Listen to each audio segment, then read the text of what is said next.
Sir मुझे एक थोड़ा सा उस दिन जब मैं EPFO SSA का आप लोग के साथ खड़े होकर बता रही थी, तो मुझे एक चीज़ लग रहा था कि यार ये तो PO वालों के लिए एक मौका है, लेकिन आज मुझे लग रहा है कि यार ये PO नहीं, अब ये तो SSC वालों के लिए भी मौका हो गया। और इनफैक्ट इन्होंने पैटर्न जो चेंज किया ना, मुझे लगता है ये SSC वालों के लिए बहुत बढ़िया मौका है। और बेटा इतना बढ़िया इसका जो पे स्केल आज लिखा है आपने इसमें क्या? हाँ हाँ, वो तो सैलरी जरूर लिखे होंगे। हाँ, कहाँ पे है ये? वाह, ये लो सैलरी स्लिप बना के रख दिया आपने। ओके, एक पुराना स्टूडेंट का निकाल के आप लोगों ने सैलरी स्लिप दिया है, तो डबल एसए का ही है। ओके, बस नाम हटा दिया था। ठीक है, नाम हटा के आपने सिर्फ पोस्ट डबल एसए का लगा दिया, और इसको सैलरी जो मिल रहा है 50,778 बेटा, सब कुछ डिडक्ट करके आपको इन हैंड मिल रहा है। तो बेटा बहुत अच्छा है। फिर तो इन सब वैकेंसीज के बारे में ज्यादा किसी को पता भी नहीं होता है, तो ये सबसे अच्छी बात है कि ज्यादा किसी को पता ही नहीं होगा। भरो, एग्जाम पास करो और जाके एक बढ़िया सा सरकारी नौकरी 50-60 हजार से शुरू होगा, 90,000 तक जाएगा। मजे करो। ये बताइए मुझे कि ऐसा क्या हुआ कि फिर आप लोग आज फिर वापस EPFO को लेकर पहुंचे हैं? ऐसा क्या खास हो गया? सबसे पहली खास बात यह है कि इंग्लिश का वेटेज कम कर दिया है। अरे यार, तो मुझे पहले बताते मैं कहीं आती। और दूसरी चीज की जो प्री और मेंस का पुराना पैटर्न था उसे हटा के बस मेंस के पैटर्न पर केवल एक एग्जाम कर दिया मैम। और उसके बाद सेकंड पेपर में बस टाइपिंग रखा हुआ है। और नहीं तो फिर क्या चेंजेस हुआ, पहले मुझे थोड़ा डिटेल में बताइए। अब इसमें सबसे बड़ा इसका पूरा एग्जाम पैटर्न चेंज कर दिया गया है। अच्छा, ठीक है। अब तक सिलेबस ऑफिशियली जारी नहीं किया गया है EPFO द्वारा, लेकिन जहां तक ये पैटर्न नए नोटिफिकेशन के हिसाब से दे रहा है, इसमें सिलेबस रीजनिंग का, क्वांट का सेम रहेगा। इंग्लिश में डिस्क्रिप्टिव की जगह अब केवल ऑब्जेक्टिव क्वेश्चन रहेंगे, कॉम्प्रिहेंशन बेस्ड रहेंगे। तो ये अच्छी बात है सब। और उसके बाद टोटल क्वेश्चन 150 पर हर सवाल 4-4 मार्क्स का रखा है विद 1/4 नेगेटिव मार्किंग। ओके। और जहां तक ये मैम पहले केवल GA, economy, banking and financial awareness के नाम से आता था, जनरल नॉलेज लिख देने से एक अनुमान लगा सकते हैं हम कि इसमें GS के भी बेसिक सब्जेक्ट आ सकते हैं। मतलब कुल मिला के ये कह सकते हैं कि जो बच्चे SSC की तैयारी कर रहे हैं या स्टेट लेवल की, वो भी अब इसका फॉर्म भर सकते हैं, एलिजिबल हो, उनके लिए एक नया मौका मिल चुका है। ओके, तो मुझे मनीष सर एक बात बताइए, क्या आपको क्या लग रहा है कि ये क्या मतलब बैंक PO खत्म करके SSC वाला पैटर्न हो गया क्या? सबसे पहले तो मैम मैं इस बात का जवाब देते हुए मतलब एक कुछ और बोलना चाहूँगा। देखिए, हमने 4 दिन पहले जो बताया था आपको कि सिलेबस क्या था, वो 4 दिन पहले था जो हमें भी किसी को भी नहीं पता था। अब चेंजेस आए हैं, इसलिए हम आपको वो चेंजेस बता रहे हैं। आगे एग्जाम कब होगा उसके अपडेट आपको मिलते रहेंगे। अब पहले एक बात समझते हैं मैम, टॉपिक सारे के सारे वही हैं जो बैंक और SSC में अरिथमेटिक कॉमन आता है। पहली बात, SSC में सिंप्लीफिकेशन आता है अलग, और बैंकिंग में आता है सिंप्लीफिकेशन एंड अप्रोक्सीमेशन, इसमें भी वही आएगा। नंबर सीरीज SSC में आता है आपका रीजनिंग में, इसमें बैंक में आता है, इसमें भी आएगा। बैंकिंग में आता है मैथ्स में क्वाड्रेटिक इक्वेशन, और आजकल आने लगा है क्वांटिटी कंपैरिजन, वही इसमें आना है। डाटा सफिशिएंसी वही इसमें आना है। तो मेरा मानना है कि SSC वाले भर जरूर सकते हैं क्योंकि अर्थमेटिक के दम पे, पर कहीं ना कहीं कुछ बैंक की कवरेज करनी पड़ेगी क्योंकि DI सबसे ऊपर लिखा हुआ है, DI भी आएगा और अच्छा आएगा। तो ये बैंकिंग का मैथ्स जनरल एप्टीट्यूड आपको ज़्यादा बेहतर रहेगा।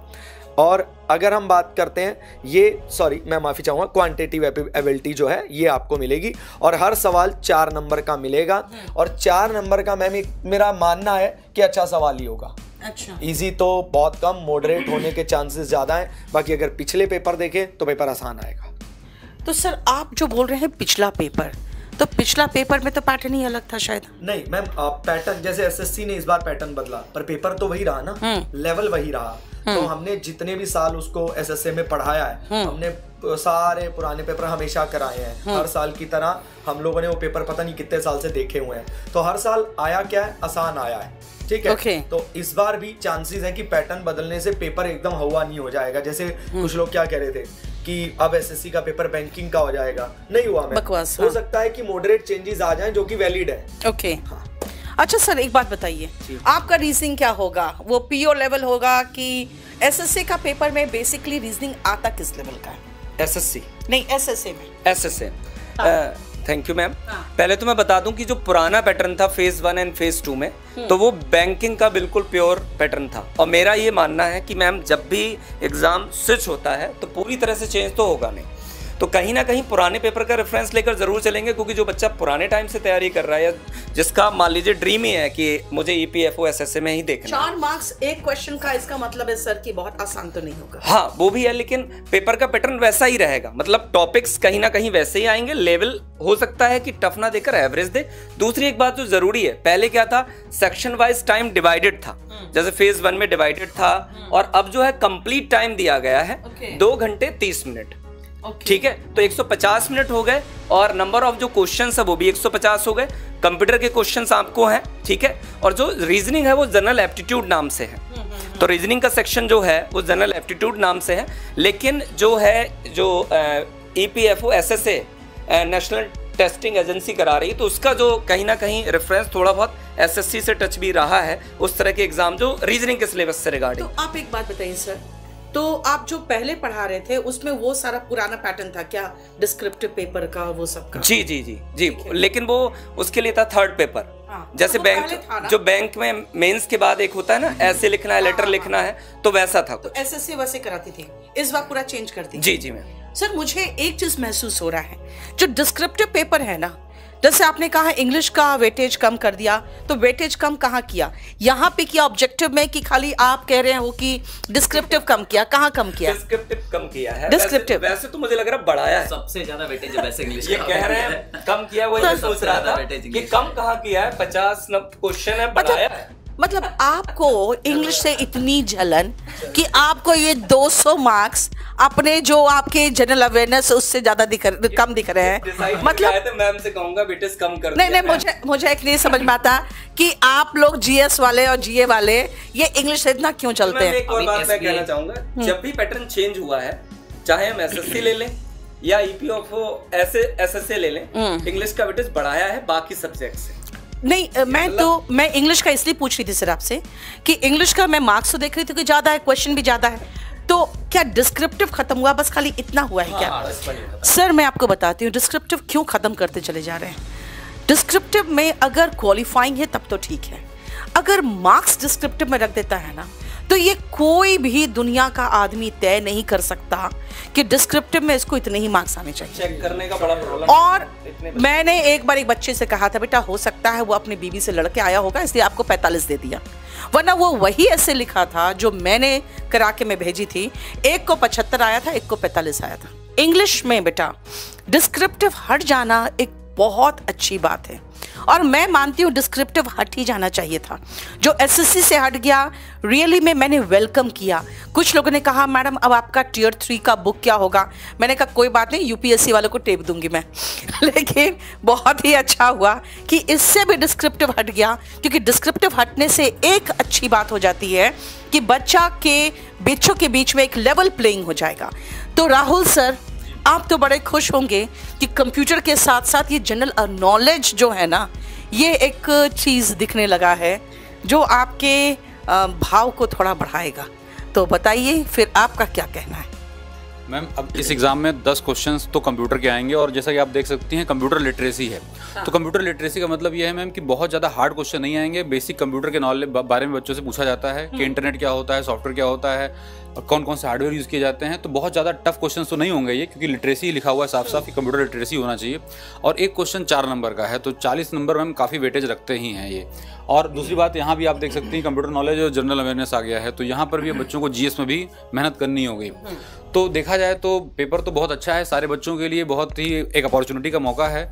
और सर मुझे एक थोड़ा सा उस दिन जब मैं EPFO SSA का आप लोग के साथ खड़े होकर बता रही थी, तो मुझे एक चीज़ लग रहा था कि यार ये तो PO वालों के लिए एक मौका है, लेकिन आज मुझे लग रहा है कि यार ये PO नहीं, अब ये तो SSC वालों के लिए भी मौका हो गया। और इनफैक्ट इन्होंने पैटर्न जो चेंज किया ना, मुझे लगता है ये SSC वालों के लिए बहुत बढ़िया मौका है।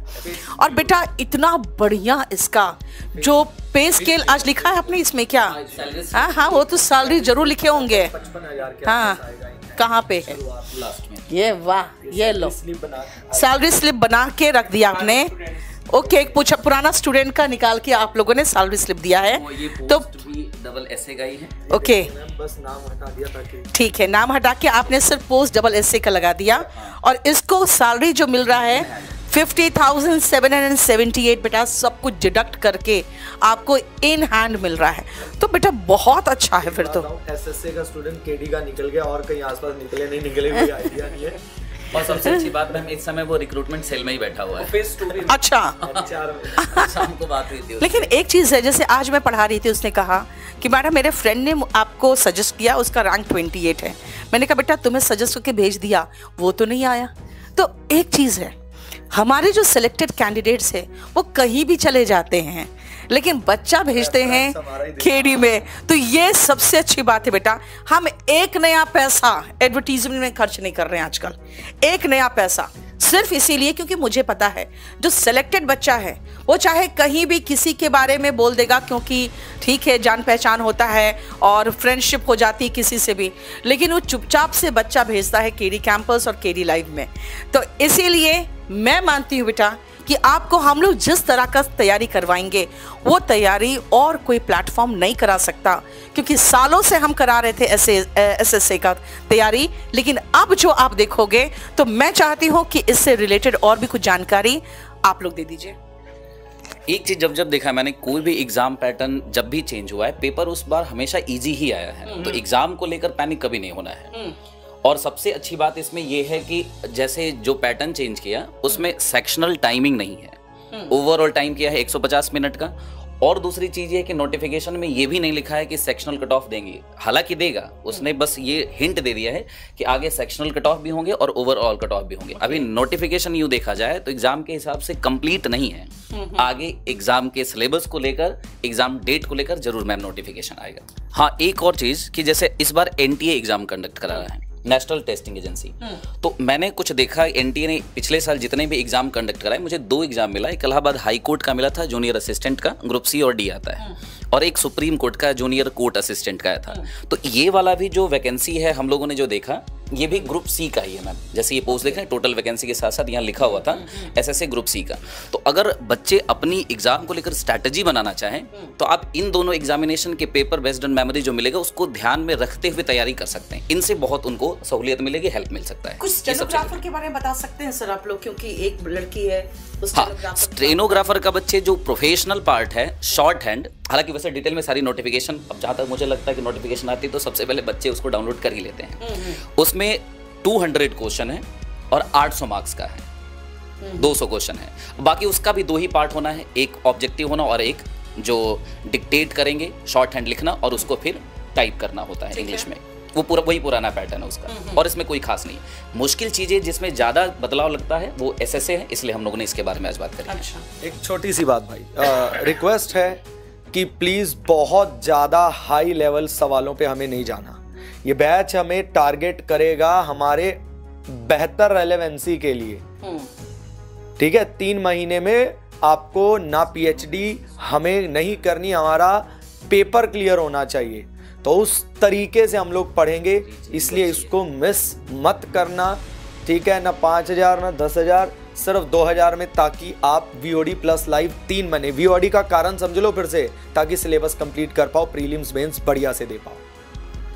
और एक और बात, जैसे आप जानते हैं कि पैटर्न चेंज हो रहा है तो सभी के लिए नया है, तो जैसा कि कोई अगर एक्सपर्ट फैकल्टी है या बहुत टाइम से इस फील्ड में जुड़ी हुई है तो उसको लगातार पता रहता है कि पेपर के पैटर्न कैसे चेंज हो रहे हैं और नया आ रहा है तो क्या आ सकता है और पुराना आ चुका है तो क्या आ सकता है। तो उसके बेसिस पर जब आपका जो नया पैटर्न आने वाला है ना, तो उसके लिए जो पेपर का एक्सपेक्टेड पैटर्न होगा, ठीक है, तो वो एक प्रॉमिस रहेगा आप लोगों के लिए कि आप जो यहाँ पर पढ़ेंगे या जिस तरह के टेस्ट आपको प्रोवाइड कराए जाएंगे, पेपर बना के दिए जाएंगे आपको, वो बेहतरीन होंगे और आपके एग्जाम से बिल्कुल मैच जो है कराने की कोशिश की जाएगी और करेंगे, ठीक है। क्योंकि ऐसा हम लोगों का सभी का एक्सपीरियंस रहा है कि जैसा हम एक्सपेक्ट करते हैं, हम सर्च करते हैं या रिसर्च करते हैं उसके बेसिस पर कि ऐसा ऐसा चेंज हो रहा है, तो पैटर्न वैसा ही रहता है, ठीक है। तो बहुत ज़्यादा चेंज नहीं होता, जैसे एसएससी का देखा होगा, मैम लगातार बता रही थी, टीचर्स लगातार बता रहे थे।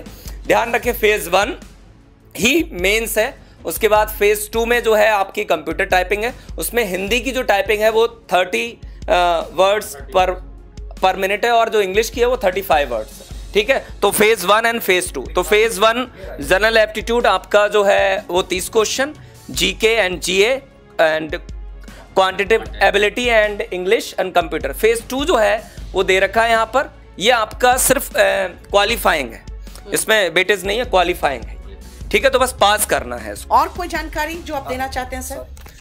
एक ज़रूरी जानकारी है ना, जिसकी मैम मतलब मुझे बात शायद बाद में करनी चाहिए, बट मैं वो इसलिए कर रहा हूँ ताकि बच्चों को एक बात क्लियर रहे।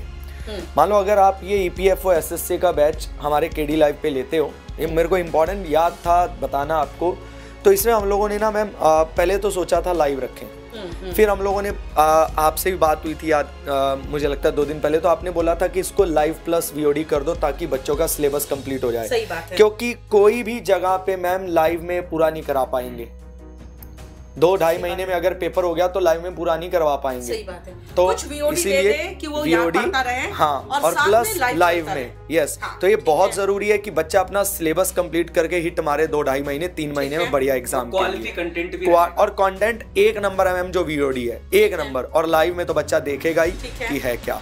तो ये जरूरी मोनिका इन्फॉर्मेशन। क्लास बाइलिंगुअल लेते हैं बेटा, जैसे आपसे बात कर रहे हैं ना वैसे ही हाँ, क्लास लेते हैं जी। पहले आप मुझे ये बता दीजिए सर, फीस वगैरह क्या रखा है, क्योंकि बच्चे फीस इस बात बहुत को कम रखा है लेकर मैम, ये बहुत ज्यादा रहते हैं हाँ। वरीड कि फीस कितना है। तो बेटा ये पूरा कंप्लीट सिलेबस का जो फी है वो बहुत कम रखा हुआ है मैम, 1999 का है, और उसमें आपको VOD कुछ मिल जाएगा, आप पढ़ते रहो, प्लस लाइव भी टीचर्स पढ़ाते रहेंगे। तो लाइव प्लस VOD कंप्लीट देखो बेटा 1999 का है। बेटा हम लोग बहुत कोशिश यही रहती है कि आप लोगों के लिए कोई भी नई वैकेंसी आ रही उसको लेके तुरंत आके बताएं, प्लस बहुत कम रेट में हम लेके आएं। और बेटा हमारी जो टीम है, हम लोग पुरानी टीम, कोशिश यही रहती है कि आपको best of the best quality दे सके और अच्छे रिजनेबल रेट में। निश्चिंत रहिए, मनीष सर और यशपाल सर इन तरह के वैकेंसीज का हमेशा आपको अपडेट देते रहेंगे जैसे आता रहेगा। प्लस हम लोग बहुत कम रेट में लाके आपको प्रॉपर्ली एक बैच दे देंगे ताकि आप अच्छे से तैयारी कर सके। और स्टेनोग्राफर के लिए बेटा बता दूं, वही रीजनिंग जनरल एप्टीट्यूड का 50 क्वेश्चन है 200 मार्क्स के, जनरल अवेयरनेस जिसमें कंप्यूटर इंक्लूडेड है इसमें 50 क्वेश्चन 200 मार्क्स के, इंग्लिश लैंग्वेज एंड कॉम्प्रिहेंशन बेटा 100 क्वेश्चन 400 मार्क्स के। तो आप यशपाल सर और आप जनरल अवेयरनेस वाले दोनों मिला के मैं अकेली हूँ, ठीक है ना। तो आप दोनों 200 के हैं और मैं अकेली 400 की हूँ, और मनीष ग्रोवर सर आप कहीं नहीं हैं तो नहीं तो स्टेनोग्राफर में आप कहीं नहीं हैं। तो बेटा स्टेनोग्राफर का भी अभी थोड़ी देर में मैं ये सारा नोटिफिकेशन KD लाइव पर जो टेलीग्राम का चैनल है बेटा उसमें मैं शेयर कर दूंगी। मैम बस एक आखिरी बात, हर 10 के पीछे एक बच्चा लिया जाएगा अगर आपको फेज 2 के लिए जाना है। हाँ, ये केवल प्री में नंबर ऑफ वैकेंसी के 10 टाइम्स स्टूडेंट को क्वालिफाई कराया जाएगा, और उनका फिर टियर 2 के लिए जो शॉर्टलिस्ट होंगे फेज 2 के लिए वो 10 टाइम्स होंगे। फिर उसमें जो क्वालिफाइंग नेचर का होगा फेज 2, उसके बाद मेरिट उन पे बनाई जाएगी केवल मेंस के आधार पर, और कुछ इसमें इन्फॉर्मेशन सबसे खास अच्छी नहीं। बात क्या है ना बेटा, इन सब वैकेंसीज के बारे में ज्यादा किसी को पता भी नहीं होता है, तो ये सबसे अच्छी बात है कि ज्यादा किसी को पता ही नहीं होगा। भरो, एग्जाम पास करो और जाके एक बढ़िया सा सरकारी नौकरी 50-60 हजार से शुरू होगा, 90,000 तक जाएगा, मजे करो।